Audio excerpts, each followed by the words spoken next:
I'm going to explain what happened in the UK. I'm going to give you the election results and go into a bit more details about who Keir Starmer is, the new Prime Minister. Okay? Because the media have been reporting this as a landslide victory for Labour, and it's a bit more complicated than that because of how the electoral system works in the UK. But Rishi Sunak is gone. He's out. Game over. He gave his speech. He left, and he's no longer the Prime Minister. And this is the like I said, we'll get to Keir Starmer in a second, but I just want to give you an idea of what happened because it was a very, very resounding defeat for Conservatives. I mean, I think it's the worst election result in history for the Conservatives. They lost so many seats. Again, just to pull up the graph on the screen, you can see how awful it was for them. Okay? So in Parliament now, Labour have not just a majority, they have an absolute majority. Okay? So they can govern without any difficulties. Okay? But for Conservatives, they're really screwed. And this is in part due to people leaving, disaffected voters leaving Tories, leaving Conservatives, and then going to Lib Dems and, of course, to Reform, which is Nigel Farage's party. And I don't think it's an unfair characterization to call them far-right and white nationalists. But again, I'll come back to that afterwards. So just to give you an idea, though, how screwed up this is, look at the two different shades of red. Do you see that the dark red is the percentage in seats? Okay? And the light red is the vote share. So they got 34% of the vote, Labour. And even though it's barely a third, right? It's just over 1/3 of the vote. They have over 60% of the seats. So do you see how disproportionate that is? It doesn't make any sense. And the same can be said of all of the other results. I mean, because it's disproportionate in the whole way that it works, right? If you look at Liberal Democrats, for example, they got 71 seats with 12.2% in the share of the vote. I mean, it doesn't make any sense. And Reform getting 4 seats on 14.3%. So do you see that this whole system has to be reformed? It has to be more representative. And so now I suppose it's a good thing in the sense that it's causing people now to talk more about reforming the system. Now, speaking of reform, let me be very clear to you that just because Labour won and the Conservatives have been crushed, it doesn't mean that there's going to be a change in policies. Okay? You have to understand that the Labour Party that we're talking about it's basically Tories light. Okay? It's like Democrats and Republicans. There is no difference between Democrats and Republicans except a bit of decorum, right? The rest is splitting hairs at this point. So this is the same phenomenon that you have in England, in the UK. There's no difference between Labour and Conservatives. Please understand that. Anyone who tells you otherwise is talking shit, okay? They're talking shit. So now that we've explained that, I'll also highlight the fact that you have several candidates who won their seats on a Gaza ticket. So all these people that were saying, oh, well, Gaza, it doesn't matter and foreign policy doesn't matter, they're morons. They're complete idiots. So you've had Labour MPs that were dethroned and lost their seats to independent candidates who were running on a Gaza ticket. And of course, that's not the only thing they were running on, but they made Gaza a primary issue. And, what did they expect? I mean, it's so insane to go and support genocide and then think, you're going to get away with it. So at least this is it's a mild form of payback, but it's still payback. Okay. And just to give you an idea of how ridiculous the results are as well, because you have to compare with 2019 and 2017 during the last general elections. Back then, they made a scandal out of Jeremy Corbyn, who is the head of the Labour Party, okay? And they basically removed him as the leader of the Labour Party by accusing him of anti-Semitism because he supported the Palestinians. So you see that issue has actually never gone away, nor should it. But they also used the election results. And again, keep in mind, they used this anti-Semitism thing to make sure that no one voted for Labour. So they were smearing him constantly in the media. And then once the election results came out, they used those results to delegitimize him and remove him as the to force him into resignation as the Labour leader. Now, the funny thing is, he got more votes in 2017 and in 2019 than Keir Starmer did. Now, but the media are not calling for Keir Starmer to leave or calling him illegitimate or making a big fuss about the fact that he has less votes than Jeremy Corbyn. You have some media talking about what I explained just a few minutes ago about how disproportionate the amount of actual votes for Labour are compared to the number of seats. Okay, they are discussing some of that, but they're not talking about the fact that in for example 2017. Okay, so it's two things, right? Keep in mind, it's two things. Labour, the whole party received less votes this time round, and Keir Starmer himself in his own constituency received less votes than under Corbyn. So what does this tell you? It tells you two things: that the Labour Party was more successful in terms of actual people going to the polling station and voting for them under Jeremy Corbyn. Okay. Now, of course, people will say, well, no, who cares? Because the point is actually getting an absolute majority. Fine, but I'm talking about direct democracy, people actually going to the poll and voting for you. The number of votes was higher under Jeremy Corbyn. And so that's number one. And the second thing, it shows you how biased the media are, because they call that a disaster when that happened with Jeremy Corbyn. They say, oh my God, he has to resign. This is a catastrophe. No one wants Labour, which is a lie, because you had a ballooning membership in the Labour Party. You had tons of young people who joined and then who left once they dethroned Jeremy Corbyn and replaced him with Keir Starmer. Okay, so Keir Starmer himself.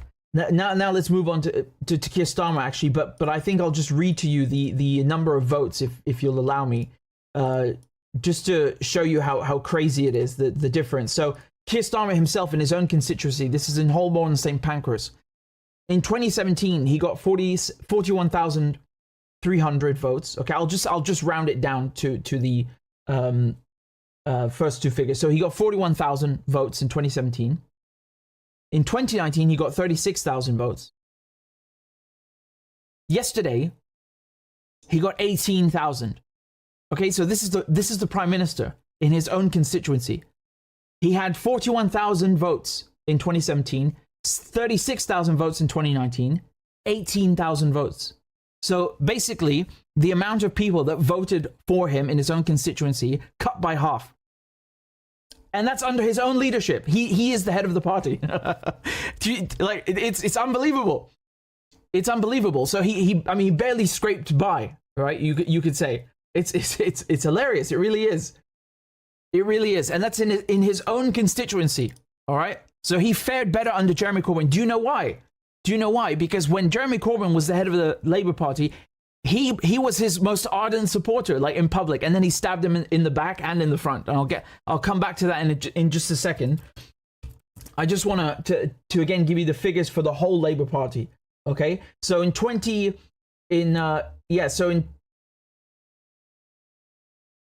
here are the number of votes in 2017: 12.8 million votes. Okay. Let me put it up on the screen. You can see the success of Jeremy Corbyn compared to Ed Miliband, who was his predecessor, and then Starmer, who's his successor. It's unbelievable. It really is. Do you see that? So 9 million votes under Ed Miliband in 2015. Then Jeremy Corbyn comes in. You have all these young people joining the party. The membership is exploding. 12 million votes. Then 10 million votes. This is after the smear campaign. And then under Keir Starmer, less votes. But the media don't say anything about that.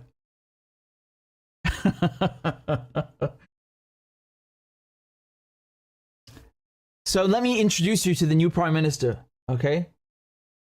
Let me show you what kind of a guy he is, right? So this is Keir Starmer before. This is in 2019. This is before he stabs Jeremy Corbyn in the back. I'm 100% behind Jeremy Corbyn. You are now. I am working with Jeremy Corbyn to try to win the next general election. You're loyal to Jeremy Corbyn, and you've spoken in his defence just now. But Louise Ellman says that he is a danger not just to the Labour Party, but to the entire British Jewish community. I don't accept that. I don't accept that. And don't trash the last 4 years, because what Jeremy Corbyn brought to this party, he made us an anti-austerity party that stood against cuts. I'm 100% behind. Right, so you see how supportive he is, yeah? You see how supportive he is. And then what happened? So after they forced Jeremy Corbyn to resign because of the so-called disaster of 2019, he takes over the party and he purges the entire left. Okay, so George Galloway, Chris Williamson, and then you have even some Jewish MPs who start becoming attacked. Like, it's unbelievable, right? It's like, even if you're Jewish, they're going to say you're anti-Semitic. And then, of course, Corbyn himself, right? They put him through a million scandals. They took, so he ran as an independent, by the way, this time, right? But they took away the whip from him, so effectively suspended him from the party and humiliated him, really, like, dragged his name through the mud. It's really unbelievable. And you have that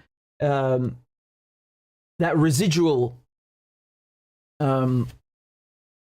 smear campaign still visible today, right? It's still going on today. I mean, ongoing today. I mean, you can see television presenters. There's one of them who is on Channel 4, right? It wasn't her who was interviewing Corbyn, but one of her co-hosts, and you can see the look of disgust on her face, because the establishment hate him so much because he was actually a leftist leader. Like, when he took charge of Labour, he embodied the name of the party, Labour, like, actually for workers, and they hated that. They hated that, so they had to get rid of him. And they did all sorts of things. They had Keir Starmer turn on him, the whole front bench. They called him anti-Semitic. The security services came out before the election. like this is amazing, right? Like, you have MI5 and MI6 and GCHQ giving their opinion on Jeremy Corbyn and saying that, well, he's a threat to the security of the country. And you had the SAS who are using photos of him so the SAS are the special forces, these special air service. They were using photos of Jeremy Corbyn for target practice, and that was leaked to the press to, like, further to create further resentment against him. It's just really disgusting, right? But now Keir Starmer, having turned on him, he's climbed to the top, right? He's climbed up the ladder like a slithering nasty snake.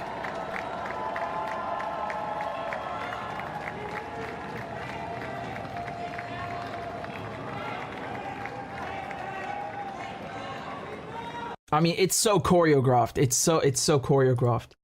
And I want to show you who Keir Starmer is, because you guys don't understand how nasty this guy is. So before he became the prime minister, he used to be the head so he used to head the Crown Prosecution Service. He was the director of public prosecutions as a lawyer.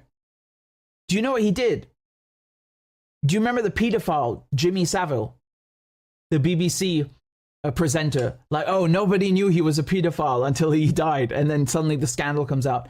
So apparently there was an investigation open about Jimmy Savile, and they closed it in the CPS, in the Crown Prosecution Service. And then this is under Keir Starmer when he was the chief, and he says he didn't know about it.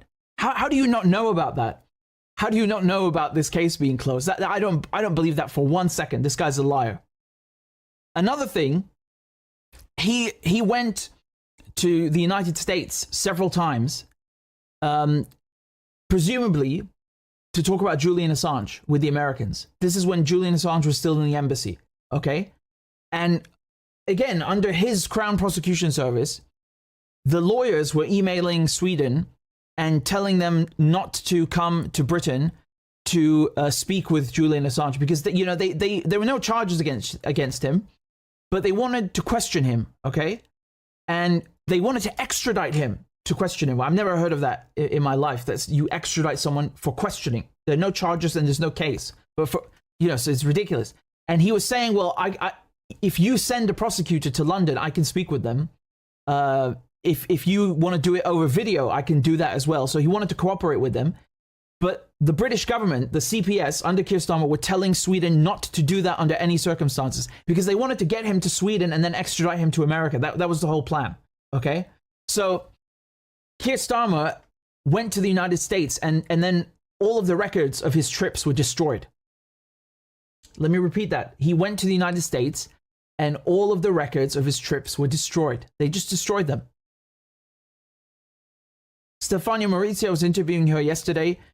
She's done excellent work on this. Look what she posted today, for example. She said Keir Starmer was the head of the Crown Prosecution Service when the CPS took crucial decisions on Julian Assange, which contributed to creating the quagmire which kept Assange in London since 2010. 9 years of Freedom of Information Act trench warfare, 3 appeals to UK tribunals, 3 appeals to Swedish courts, no truth. This is what the Crown Prosecution Service told Sweden. They said, my earlier advice remains that in my view, it would not be prudent for the Swedish authorities to try to interview Assange in the UK. So they did this on purpose so that he would stay inside the embassy and that they could figure out a way to then screw him over, which they eventually did. So this is the kind of person that Keir Starmer is. And now, of course, if you try and find out if he directed this, the records don't exist because they've been destroyed. And then, he'll just say, well, I didn't know, which is ridiculous because you're the head of the unit. You're the head of the Crown Prosecution Service. You're the top prosecutor. You have to take responsibility. So you can't say you didn't know. You're in charge of all of these cases, all of them. So this is the kind of person he is. And there's another thing also, for example, they were looking into torture allegations with MI5 and MI6, and he let them off the hook. So he closed these investigations into rendition and torture by MI5 and MI6. And then the year afterwards, he goes for drinks with the chief of MI5. He goes for drinks with the chief of MI5. So do you see the kind of person that we're talking about? This guy has done all sorts of things for the establishment, all sorts of things, fake anti-Semitism campaign against Jeremy Corbyn, stabbing him in the back in public, and then, well, that doesn't make sense, stabbing him. They stabbed him in the front. And then, hunting journalists like Julian Assange, protecting pedophiles who are at the top of the media establishment and the British political establishment, protecting the security services from investigations into torture. Like, you name it, he's done it. He is truly the scum of the earth. When we talk about the swamp in politics, Keir Starmer is the swamp. So no wonder he becomes the prime minister. No wonder. This is the reward for being a swamp creature. Do you understand? He's an absolute scumbag, an absolute piece of work.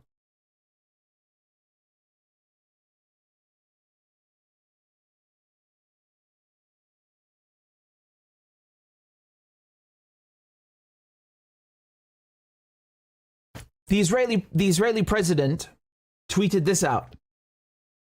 He said, I send my warmest congratulations to Keir Starmer as he prepares to enter Downing Street as Prime Minister. I look forward to working together with him and his new government to bring our hostages home, to build a better future for the region, and to deepen the close friendship between Israel and the United Kingdom. What friendship is that? Bombing the King David Hotel? I also express my deepest appreciation and gratitude to outgoing Prime Minister Rishi Sunak for his leadership and for standing with the Israeli people, especially during the most difficult period. So this tweet says a lot about the current state of British politics. So, there's no difference in policy between the two. Thank you, Conservatives, for helping us with our extermination in Gaza. Oh, and thank you, Labour, for coming in and helping us with the extermination in Gaza. Do you understand? So this tweet reveals a lot. I mean, it doesn't tell us anything we didn't already know, but it is further confirmation. And I'll remind you, Keir Starmer said a few months ago, when he was asked directly, do you think it's okay? Do you think Israel can withhold water and food, basically starve? Can Israel starve Palestinians in Gaza? And he says, yeah. He says yes. Okay. I mean, I can get the clip for you if you give me just a moment. That's why we've given him the nickname. Instead of Sir Keir Starmer, it's Sir Kid Starver. Okay. So let me show you the clip. I'm sure some of you have seen it, but I'm going to show it again anyway. I'm very clear. Israel. Okay, here it is.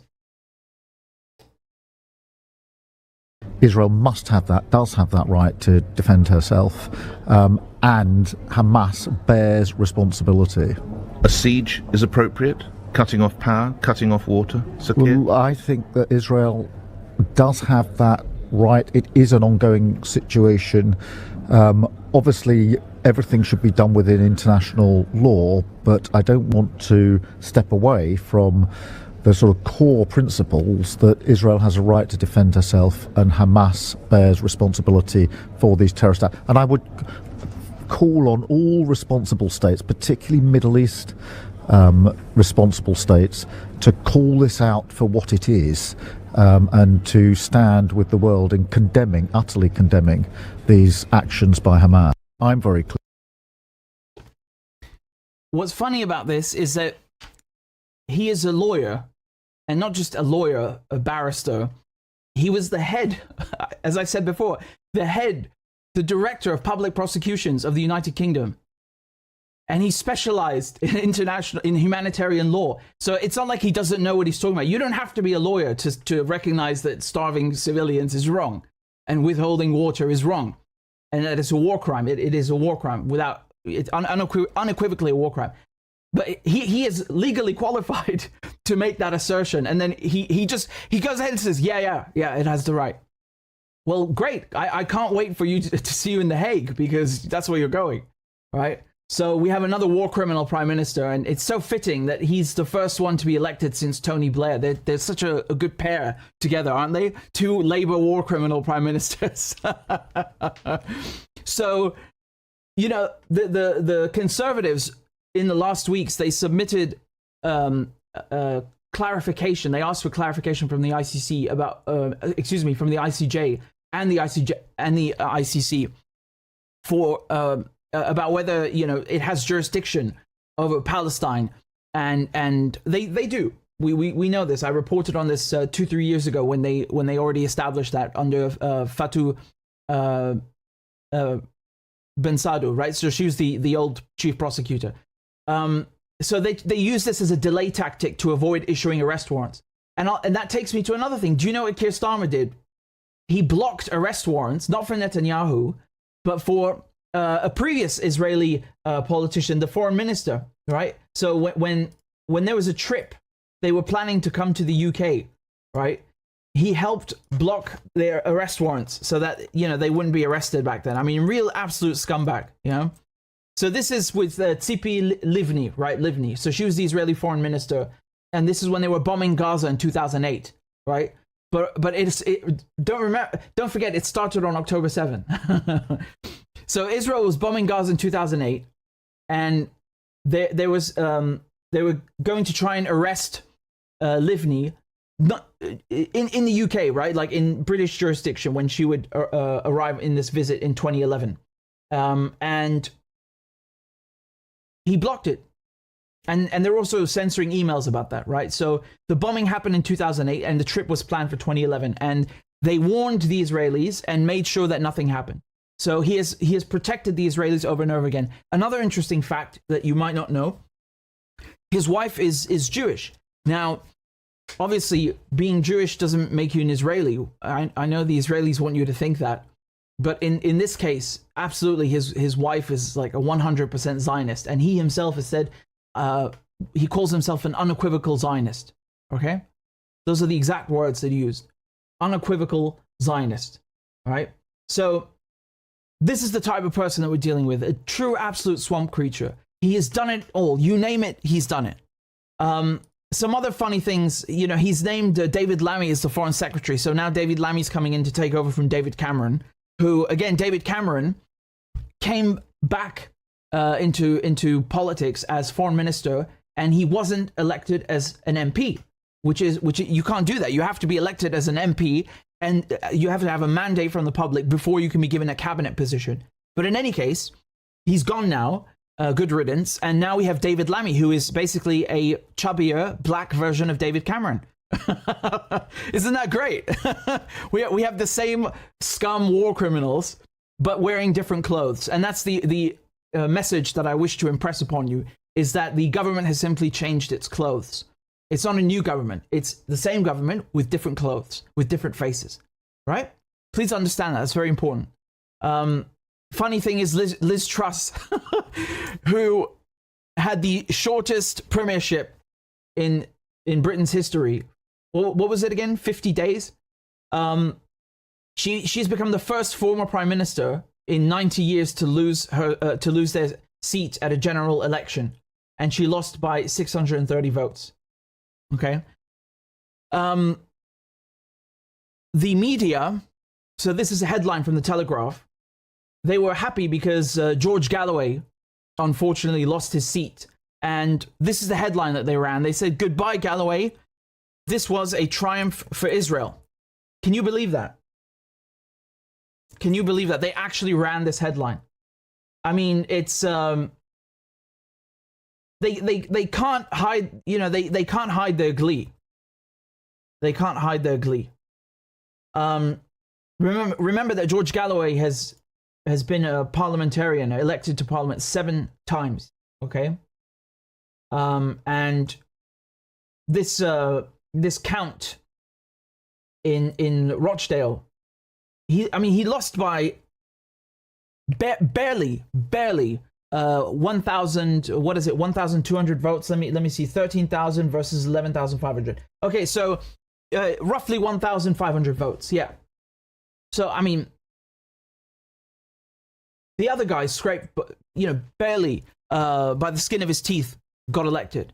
So, it doesn't say anything about George Galloway. On the contrary, I'll just read to you what Elijah Magnet wrote. He had said that George's loss of his MP seat does not diminish the fact that he is globally acknowledged as a true representative of the people worldwide. And I couldn't agree more with what Elijah's written there. Absolutely. And that's why the Israelis in the media are so happy. And did you see the subheading underneath? It says, "Britain has breathed a sigh of relief." Well, which one is it? Is it a victory for Israel or a victory for Britain? Why didn't you make your mind up? It's unbelievable how some people, they seem to be more interested in what's good for Israel than what's good for their own countries. Weird, isn't that weird? How odd.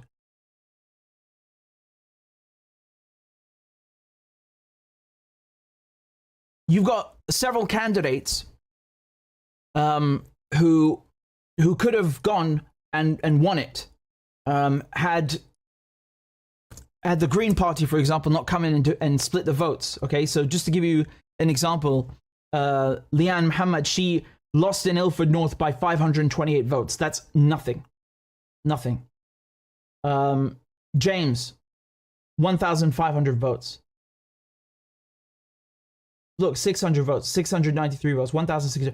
I mean, these are all independent or Workers' Party candidates, right? They could have done it. They could have made it through and made it past the finish line, were it not for people coming in and splitting the vote. And as a matter of fact, when it comes to Craig Murray, for example, in Blackburn, I mean, the independent who joined the race last month when Craig was already in it for months before him, also got by the skin of his teeth, right? That could have very easily gone wrong, and the seat would have gone to Labour, and then they would have blamed Craig, when in fact Craig was the first one to announce a candidacy in that constituency as an independent and or Workers' Party. He was Workers' Party, of course, but basically someone who's not establishment. He was the first one to do it. And then, other people come in and they split the vote. And this is stupid. This is dumb. It's counterproductive. It's dangerous. And it leads to things like this. And honestly, the guy who won it in Blackburn is not qualified as Craig is. He's just not. I don't know what he's going to go and do there, but he's not going to have a mandate as prosperous or as clinical as Craig's would have been. It's a shame. It's a shame. So, in any case, the lesson here about this general election, I think it was summed up quite well by Glenn Greenwald. He said that the red line here is Labour, the collapsed blue line are Conservatives, grey line non-voters. Does anyone see a surge for Labour in the UK? The only thing that has surged, as is happening in so many democratic countries, is hatred for establishment factions. Absolutely. Absolutely. Look at that. This is from the 1970s to 2024. And you can see the vote share going down. for all of these parties, right? And the only thing that's actually going up, the only trend that is really skyrocketing is rejection of the establishment. This is exactly exactly what is happening. And the problem now is that instead of Tories, you have Tories light, and they're going to continue all the same crap. They're going to keep supporting Israel. They're going to keep employing and implementing United States foreign policy instead of having a sovereign, independent British foreign policy. They're going to keep doing what Washington says. They're going to keep on doing what NATO wants. They're going to keep the war in Ukraine going.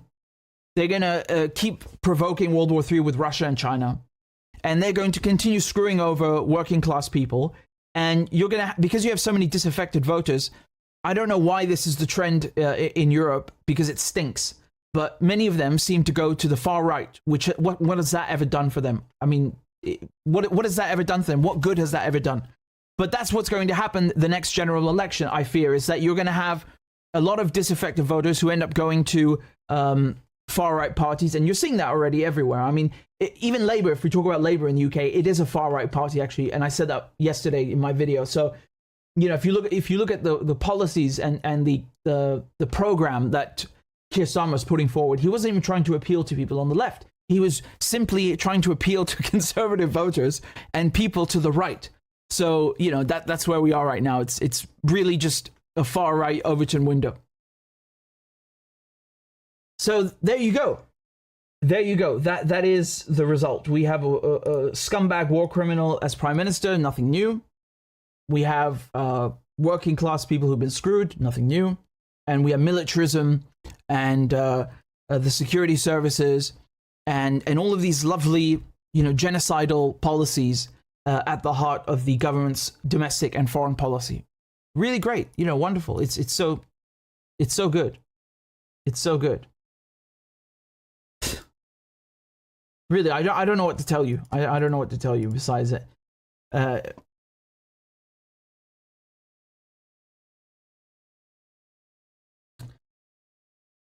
This is why it's important to work on coalitions. So next time we have less of a split vote in certain constituencies, right? Obviously, you can't have coalitions with Labour when Labour have a policy of genocide against Palestinians. You have to strike a coalition with independents, and I know the Workers' Party did that in certain constituencies. They withdrew candidates on purpose so that independent candidates who had a stronger chance could succeed. So it's a very selfless thing to do, but it's the key to success if you want the left to actually win. So we need to have more of that next time, and I suspect that the Workers' Party might fare a bit better because they, keep in mind it's a new party. And nevertheless, George Galloway got elected first time around in Rochdale. And in addition to that, they got 200,000 votes. And that's despite the media blackout, right? So that's another scandalous thing, is that you have George Galloway, who's a sitting member of parliament, an excellent speaker, master orator, and they don't invite him to any of the television debates. He wasn't invited to any of the debates. So they do that on purpose so that you don't know or you don't learn of the grassroots alternative left that actually exists, and instead you just you only see this much, right? You have this Overton window of two far right parties, and one of them is masquerading as left, but it's not left party. Labour is only workers or pro-worker in name, but in policy it's anti-worker. And so they do this on purpose. They had a media blackout against the Workers' Party and George Galloway from the moment that he won his seat in Rochdale. And do you remember Rishi Sunak came out in front of number 10 Downing Street and he gave a speech, and he didn't even name George Galloway, but we all knew who he was talking about, right? Because that was the only seat that had been won. And he started warning about the rise in Islamistic, just absolute nonsense, because they don't want people running on Gaza and against militarism. So from that moment on, the media and the political establishment in Britain blackballed and blacklisted all of the Workers' Party candidates and George Galloway himself. And they invited people like Nigel Farage, who'd never had a mandate in Parliament, never been elected to the House of Commons, but didn't invite George Galloway, who was in Parliament as the head of the Workers' Party. What do you say? What do you say to that? I say that's very low. I say that's crooked. I say that's rotten. And they did it on purpose, because if you don't know about the party, even if they speak negatively, right? At least you know of the party, and you if you're curious, you'll go and you'll read the manifesto and you'll understand who's who, and you can make an informed decision, maybe, right? It's better than not knowing. But they did that on purpose, and so that's the state of things right now. That's the state of affairs. We have a very, very long road ahead. I mean, I didn't expect anything less. Don't get me wrong. I didn't expect a miracle. We're still dealing with the same enemies. We still have all of these interests that the government is beholden to. So I'm not surprised. And the struggle continues. Again, YouTube demonetized my channel because I'm not allowed to say naughty things about Israel. Telling the truth is forbidden. So if you are able to donate a few dollars on PayPal or on a monthly basis on Patreon, please consider doing it, because it would really help me continue my journalism and support independent media. So I'd be very grateful. And the links are in the description and also in the chat. Thank you guys very much again for all your donations and all your kind comments. I appreciate it very much.